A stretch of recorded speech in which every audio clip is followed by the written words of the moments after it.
Righteous amid unrighteousness. Richard Burson.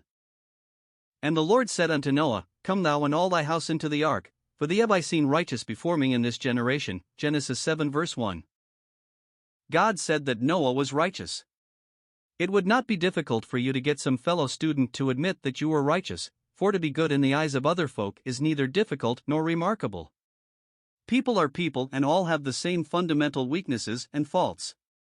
Basically, one can say that all of mankind has the same sort of goodness as well as badness. It is not infrequent that one sees human goodness and is thankful for it, but this human goodness is not nearly as deep nor as easily attained in the life as the righteousness of God. When we are told that God said Noah was righteous, we are being told that the holy, thrice holy God, who cannot countenance sin, has judged that man's character in the whole and has found the man righteous. This is a far cry from the judgments of puny man. Righteousness truly begins when we learn we are sinners and depend upon God to do something in our lives, then righteousness begins. Some of you talk about being saved, and, yet, you know nothing of the righteousness of God in your lives. It is just so much religious talk. How sad to use words of Scripture and empty them of meaning and power in our lives. Well, you will notice that God said where and when Noah was righteous, in this generation. Nearly anyone can live a Christian life when surrounded by fellow believers. It would be downright difficult to be outstandingly bad while you are surrounded by other Christians. To be a man of God when you are surrounded by scoffers is the acid test of Christianity. Noah stood that test and God said that he was righteous in this generation. Look at how few people of that generation believed, only 8 souls. Noah was surrounded by unbelievers, and unbelievers are often scoffers and often make life miserable for believers, especially when the unbelievers outnumber the believers by several times over. Noah was probably the butt of many a joke. They would ask if he were going to make himself a sea ship. They may also have poked fun at his family for believing the preaching of their father, but Noah was righteous in that generation. It was his own wicked generation in which he lived a righteous life.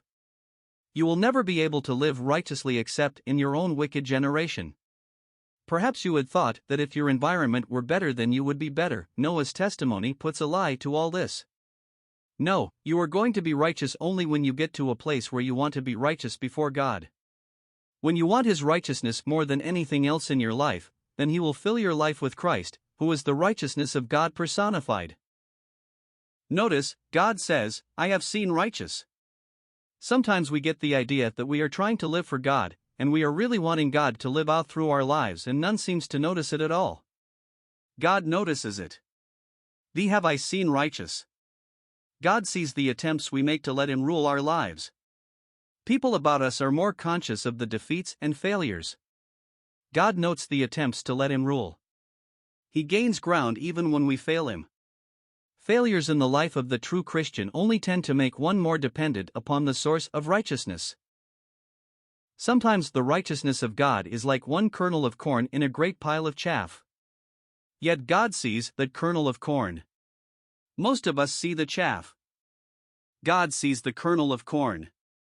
The Lord wants the chaff to decrease and the corn to increase. But He can look at your efforts to let Christ rule your life and say, Thee have I seen righteous in this generation. Take heart. He sees. He knows your heart. He is the final judge of your life and actions. Live for God. It pays.